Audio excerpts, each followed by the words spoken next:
ایسی قوم جس کی بدفعلی میں اتنی گر چکی تھی، اس کی دنیا میں ایسی مثال نہیں ملتی۔ بڑھتے ہیں اس واقعے کی جانب۔ حضرت لوط علیہ السلام حضرت ابراہیم علیہ السلام کے برادران تھے۔ ان کے والد کا نام حران تھا۔ حضرت لوط کا بچپن حضرت ابراہیم علیہ السلام کے زیر سایہ گزرا اور ان کی نشوونما کی حضرت سارہ جو حضرت ابراہیم کی بیوی تھی، وہ حضرت لوط ہی کی بہن تھی، کیونکہ یہ دونوں بہن بھائی تھے۔ حضرت ابراہیم پر سب سے پہلے ایمان لانے والے اس لیے ملت ابراہیمی کے پہلے مسلم اور اصحاب میں اول تھے۔ حضرت لوط حضرت ابراہیم کی طرح عراق کے شہر اور میں پیدا ہوئے۔ اور شہر سے متعلق کہا جاتا ہے کہ یہ عراق کے موجودہ شہر مکہ کی جگہ تھا۔ حضرت لوط یہاں کے رہنے والے تھے۔ اللہ تعالیٰ نے جب حضرت لوط کو نبوت سے سرفراز کر کے قوم لوط کی طرف جانے کا حکم دیا تو حضرت لوط جب اس قوم کے مرکزی شہر و صدوم میں آ کر ٹھہرے تو دیکھا کہ وہاں کے باشندے بدکاریوں میں اس قدر مبتلا تھے کہ کوئی برائی ایسی نہ تھی جو ان میں موجود نہ ہو اور کوئی خوبی ایسی نہ تھی جو ان میں پائی جاتی نہ ہو۔ دنیا کی سرکش، بد اخلاق، بد اتوار قوم کے دوسرے عبوب بدکاریوں کے علاوہ یہ قوم ایک خبیث عمل ہم جن پرستی میں مبتلا تھی۔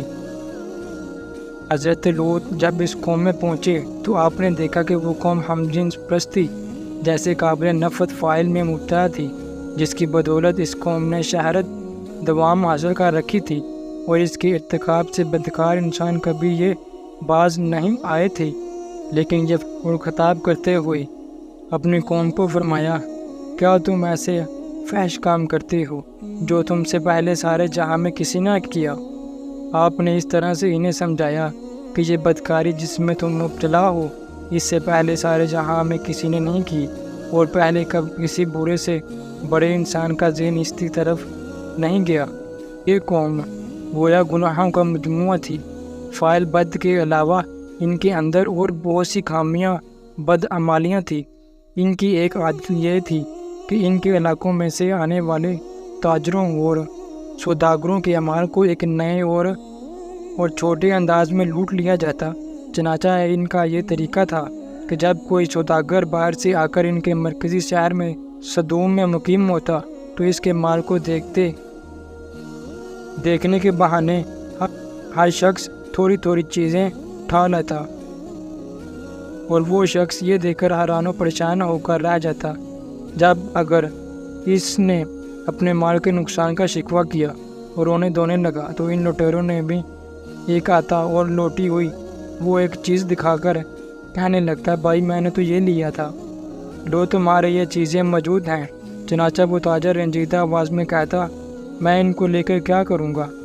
جہاں میرا سارا مال لوٹ گیا وہاں بھی یہ صحیح، جاؤ ویسے اپنے پاس رکھ لو۔ حضرت لوط نے پھر ایک مرتبہ بڑی محفل میں ان کو نصیحت کی اور فرمایا، تم کو اتنا بھی احساس نہیں کہ یہ سمجھ سکو کہ حسن افعال بد میں بے حیائی کے متعلق تم مبتلا ہو وہ کس قدر بھیانک کام ہے۔ اس کے علاوہ لوٹ مار اور اس قسم کی بد اخلاقیاں اور برے اعمال تمہارے اندر سما گئی ہیں۔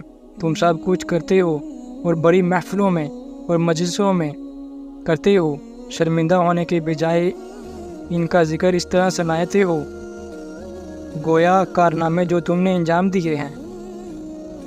چنانچہ وہ لوگ لوط کی نصیحت سن کر غصے میں تر ملا اٹھے، اور وہاں کے لوگ کہتے ہیں، لوط بس نصیحتیں اور عبرتیں ختم کر، اگر ہمارے ان اعمال سے تیرا خدا ناراض ہے تو وہ عذاب لا کر دکھا جس کا ذکر کر کے تم بار بار ہم کو ڈراتا ہے، اور اگر اپنے قول میں سچا ہے تو تمہارا فیصلہ ہو جانا اب ضروری ہے۔ یہ ایسی بڑی بھٹکی ہوئی قوم تھی کہ آپ کی کسی نصیحت پر نہ کان دھرتے نہ اس پر عمل کرنے کی کوشش کرتے، اور جس کبیرہ گناہ اور بدعادات میں وہ مبتلا تھے اس پر وہ پہلے کی طرح فخر کرتے۔ خدا نے جہاں اس قوم کے متعلق بھی یہ بھی بتایا کہ جس عمل میں وہ مبتلا تھے وہ ایک بدترین گناہ ہے جس پر ایک قوم اللہ کے غضب میں گرفتار ہوئی وہ اس کے حضور صلی اللہ علیہ وآلہ وسلم کی ایک حدیث ہے، آپ سے مروی ہے کہ اس فعل بد میں مبتلا ہونے والے دونوں یعنی فاعل اور مفعول دونوں کو قتل کر دو۔ حضرت لوط کے ایک عرصے تک بار بار سمجھانے کے باوجود جب ان کی قوم اپنی بری عادتوں سے باز نہ آئی، تب خدا نے اس قوم کو مبتلا عذاب کرنے کا فیصلہ کر لیا، اور یہ عذاب ان کی طرف حضرت ابراہیم علیہ السلام کی سمت سے آیا۔ حضرت ابراہیم علیہ السلام کی سمت سے قوم لوط کے لیے عذاب آنے کی تفصیل کچھ اس طرح ہے۔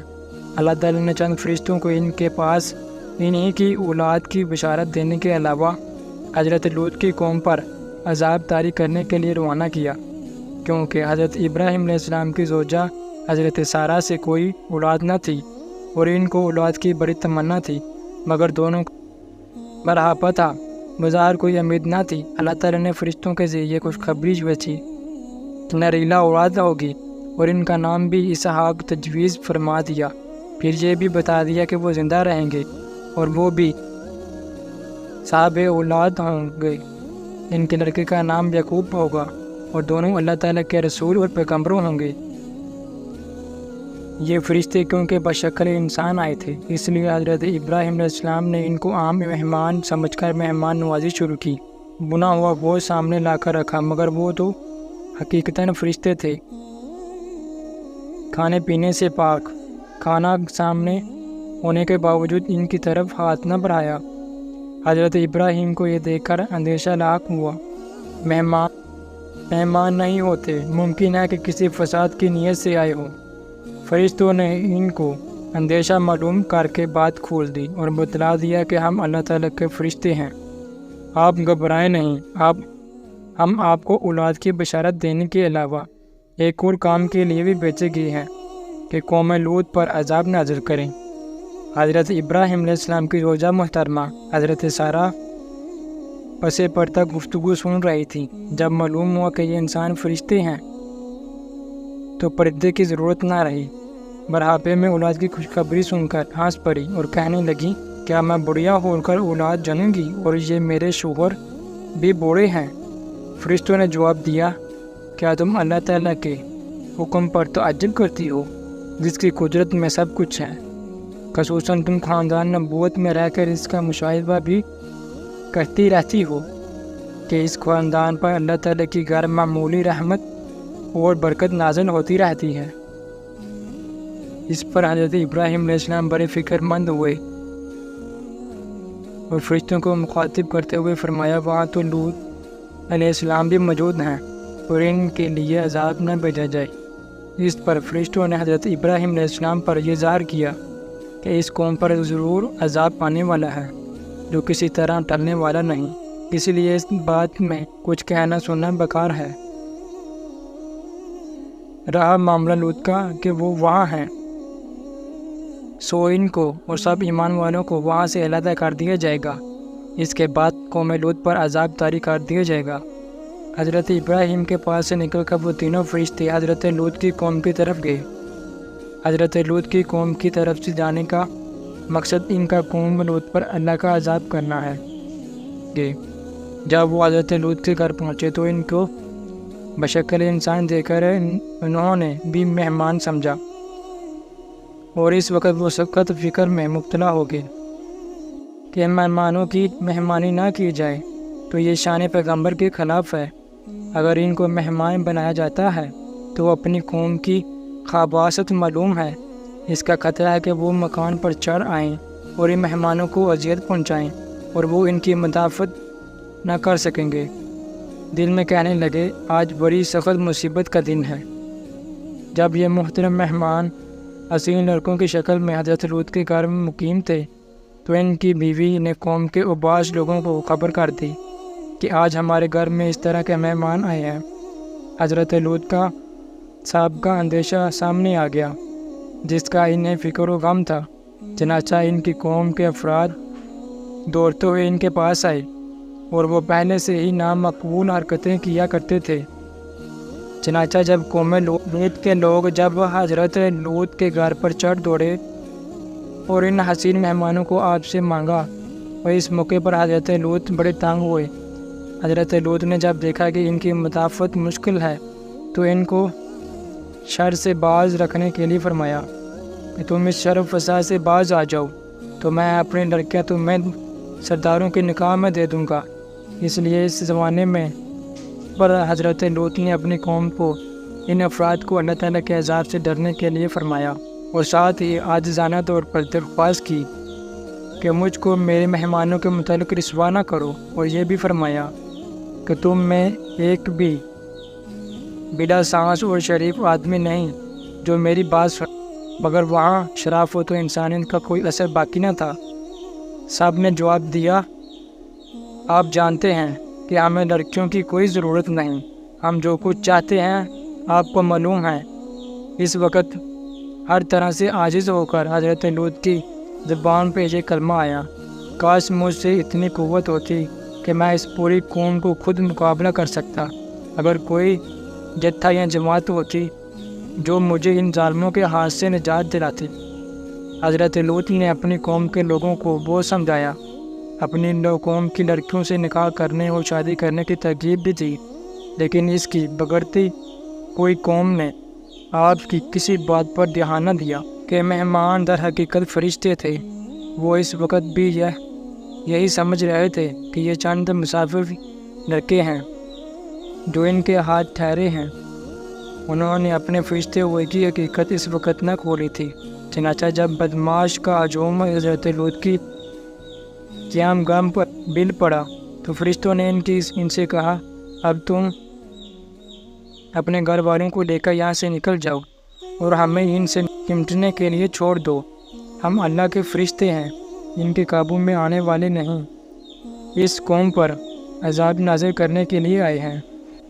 آپ رات کے آخری حصے میں اپنے اہل و عیال کو لے کر یہاں سے نکل جائے اور یہ ہدایت کر دیجئے کہ ان میں سے کوئی پیچھے مڑ کر نہ دیکھے۔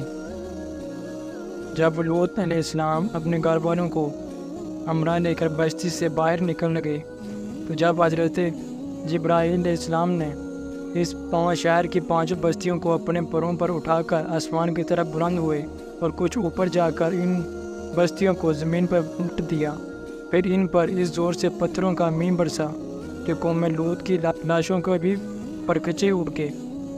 عین اس وقت جب یہ شہر الٹ پلٹ ہو رہا تھا، حضرت سیدنا لوط علیہ السلام کی ایک بیوی جس کا نام وائلہ تھا، جو کہ در حقیقت منافقہ تھی اور قوم کے بدکاروں سے محبت رکھتی تھی، اس نے پیچھے مڑ کر دیکھ لیا اور اس کے منہ سے نکلا، ہائے میری قوم، یہ کہہ کر کھڑی ہو گئی۔ پھر یہ عذاب الہی ایک پتھر اس کے اوپر بھی گر پڑا اور وہ ہلاک ہو گئی، اور یہ قوم اپنے گناہوں کی وجہ سے تباہ و برباد ہو کر رہ گئی۔